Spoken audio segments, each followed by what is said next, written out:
Not in my movie. Scream. In the shadows of horror cinema, one chilling silhouette has become synonymous with fear: the Ghostface killer. The Scream franchise, created by maestro Wes Craven, has left an indelible mark on the slasher genre, not only for its suspenseful storytelling and sharp wit, but also for the sometimes silly little motives that drive each Ghostface to don the iconic mask and embark on a murderous spree that completely and utterly ruins the trajectory of the lives of everyone that's involved.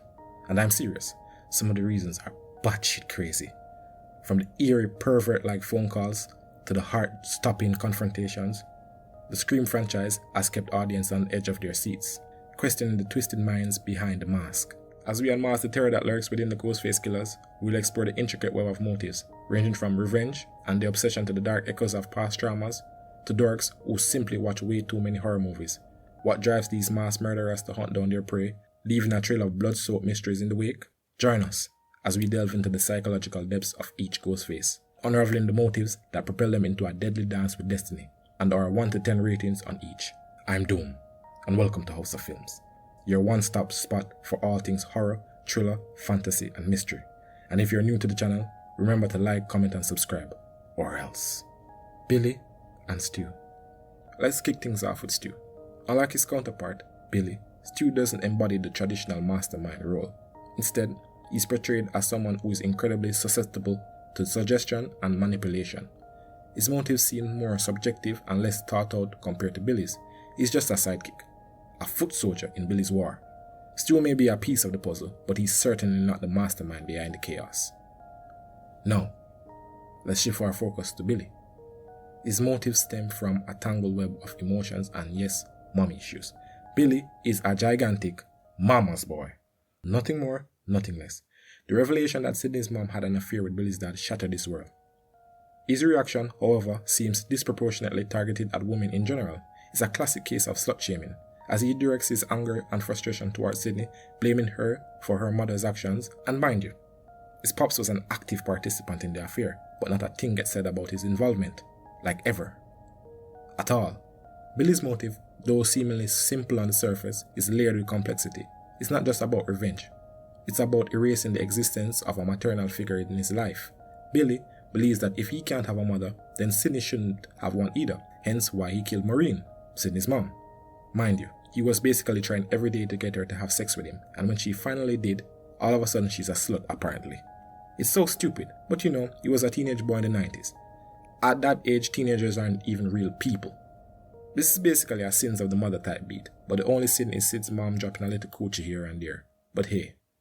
With all that being said, I'll give Stu and Billy a rating of 8.5. They weren't exactly the sharpest tools in the tool shed, but they were the originals. It all goes back to them. They paved the way for every generation of Ghostface that came after, and I think there's something very varying about that. Mickey and Nancy Loomis. First up is Mickey, the film nerd turned copycat killer. Mickey's plan was as flawed as it gets, yet he believed he could manipulate society's need for a boogeyman. His warped perspective led him to blame movies for his actions, creating a chilling scenario where he thought the entire show was a production. Mickey's sinister game included making Sydney believe her boyfriend was also an accomplice. It added a layer of psychological terror, playing on Sydney's trust and plunging her into a whirlwind of doubt and fear. Mickey's copycat antics took the horror to a whole new level, but he was a moron at the end of the day. They would have thrown that boy underneath the prison for thinking he could get away with some shit like that, and blaming the movies. His motive was stupid, and his escape plan was even more stupid. But one could argue that he got manipulated. I personally wouldn't, but people have. And I think that kinda absolves him from being a jackass in their eyes, because he is a jackass. Now, let's shift our focus to Nancy Loomis, who's out for revenge for her son, Billy. It's an ironic pursuit, considering she abandoned him. The lack of accountability in the Loomis family is striking. The extreme response of going on a murder spree due to infidelity raises eyebrows, especially when no one seems to be pointing the fingers at Billy's dad, who appears conspicuously absent from the blame game. As I said earlier, the Loomis family's aversion to accountability is puzzling. Nancy's pursuit of revenge, coupled with the lack of blame placed on Billy and Billy's dad, raises questions about the family dynamics. 2 murder sprees in response to infidelity might be extreme, but as we unravel the layers, it becomes clear that unchecked mental health issues play a significant role, I think, because her granddaughter suffers from mental health issues as well. Maybe that shit's hereditary. With all that being said, I give them both as a 5. Mickey's flawed plan and absurd motives, blaming movies for his actions, took a dark turn by manipulating Sydney. Nancy's ironic pursuit of revenge for Billy, combined with the family's lack of accountability, just shows that Nancy was out of her Ross mind as well. The absence of blame on Billy's dad in the context of 2 murder sprees is also very perplexing. So yeah, a 5. If Mickey didn't have a barnacle for her brain, maybe the rating would be higher. Roman.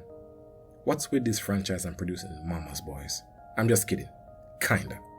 Roman's motive is a chilling tale of abandonment issues, driving him to a rampage due to his adoption and his father's indifference.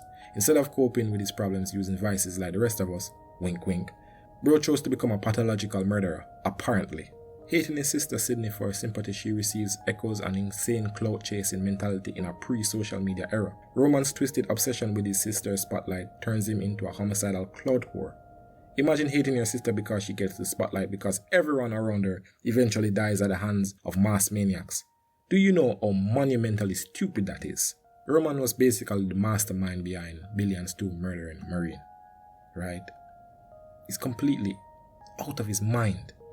Roman takes manipulation to another level, faking his death to divert suspicion while he continues his homicidal murder spree. His refusal to take responsibility for his actions and blaming everyone else but himself just shows that bro was not well in the head. And as such, I give him a rating of 6, cause at the very least, he got rid of that sexual deviant Milton.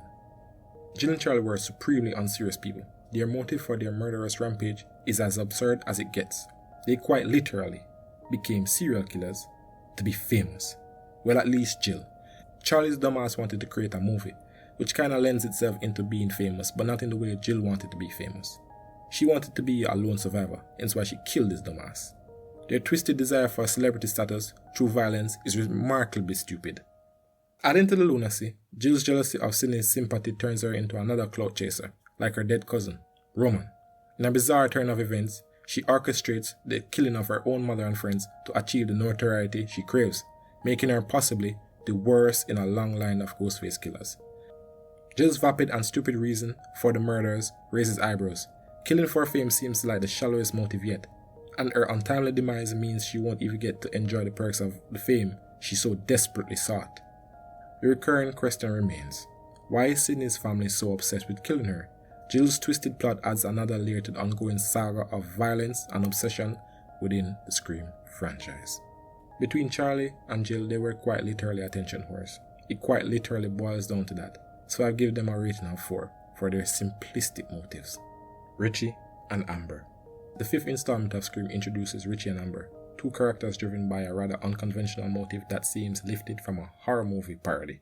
Their ambition to achieve infamy through a series of murders, their fervent passion for films, takes a dark turn, resembling the extreme fandom of deranged stans, but with a sinister twist.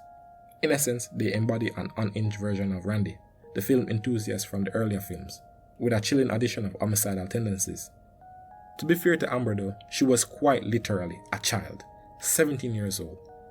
I'm not absolving her from being a murderous cunt, but if I can give grace to Stu for just being a follower, I'm damn well gonna give Amber the same level of grace. She was quite literally groomed by Richie's bozo ass. I hope you guys don't boo me, but at 17 years old, most people are barely humans, so I'll be more lenient on her. On a side note, the demise of Dewey, a long-standing character in the Scream series, unfolds in a notably silly and arguably underwhelming fashion. Dewey was my G, and bro died like a chump. I mean, he died protecting people, which he's always done, but it's just the manner in which it happened to him.